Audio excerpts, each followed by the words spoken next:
Good evening. Today I want to share with you some thoughts about this whole issue of Pakatan Harapan collaborating with parties like Perikatan Nasional and Gerakan Tanah Air. When asked if he would consider working once again with Dr. Mahathir of GTA and Muhyiddin of PN, PKR President and Pakatan Harapan Chairman Anwar Ibrahim reportedly said he was open to the idea. PKR Communications Director Fahmi Fadzil subsequently claimed that Anwar was misquoted. DAP Chairman Lim Guan Eng too insisted that Anwar was misquoted, but then added that PH was willing to work with other parties provided they unconditionally accept Anwar as Prime Minister should Pakatan Harapan win GE15. Interestingly, Anwar himself made no attempt to clear the air. What we have then is this lingering suspicion that Pakatan Harapan leaders are open to all sorts of deals with the likes of PN and GTA. Such suspicions are not without basis, as you might remember, Anwar had previously tried to make deals even with Zaid Hamidi of UMNO. If Pakatan Harapan leaders are open to such collaboration, what it tells voters is that Pakatan Harapan is all about power, position, and privilege, not principles, policies, and people. Voters will undoubtedly find such reports mind-boggling as well. What kind of collaboration is possible with PN, for example? Muhyiddin was one of the main coup plotters who brought down the Pakatan Harapan administration. His treachery ushered in all the instability we now face. To embrace PN is also to embrace PAS, the most extremist political party in Malaysia, a party that is actively seeking to institutionalize discrimination against non-Muslims and non-Malays. And have they forgotten that Dr. Mahathir betrayed the trust of millions of voters who looked to him to set things right?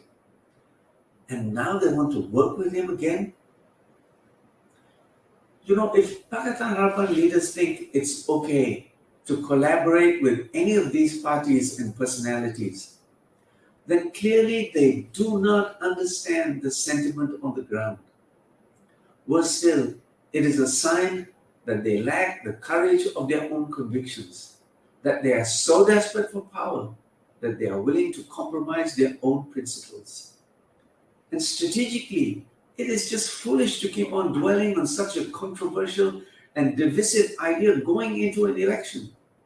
If voters get the impression that Pakatan Harapan is willing to work with traitors and racists and extremists just to regain Putrajaya, they might end up disillusioned.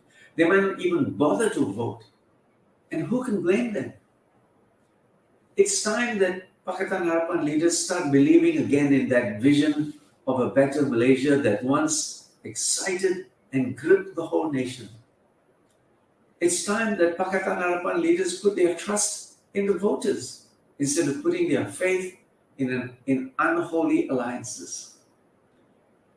Pakatan Harapan stands for something unique, something this nation desperately needs. It should never water down its uniqueness or compromise its vision by collaborating with those who do not share its values. In any case, if history has anything to teach us, it is that politicians like Zaid Hamidi, Muhyiddin Yassin, Hadi Awang, and Mahathir Mohamad simply cannot be trusted. They'll agree to anything and say anything just to get elected. But once in power, the backstabbing, the intrigues, and plotting will start all over again. We can't go on like this. It is imperative, therefore, that Pakatan Harapan kill this notion about working with the likes of UMNO or PN or GTN or GTA once and for all. It's better to lose doing the right thing than winning through shaking hands with those treacherous politicians will stab you in the back the first chance they get. Pakatan Harapan must now quickly get its act together. Forget about unholy alliances. Firm up cooperation with MUDA and Party Socialist Malaysia instead. Reach out to at least some of the Gerak independent candidates. They share the same vision and are on the same page. My plea to the Pakatan Harapan leadership is this. Please be the Pakatan Harapan that we all want to see. Fight the good fight. Go out and convince Malaysians that Pakatan Harapan is the party that will help realize that deep-seated hope, that deep-seated longing in all of us for that better Malaysia we all want to see. You know, Malaysians care deeply about their nation. They know we face serious challenges. They know that things are looking bleak. What they want are good and honest leaders, leaders to give them hope, leaders with a sound vision for the future. If Pakatan Harapan summons them to a righteous cause, the people will surely rise to the occasion once more. And we might just see another electoral tsunami like what we saw on that magic night in May 2018. Good night.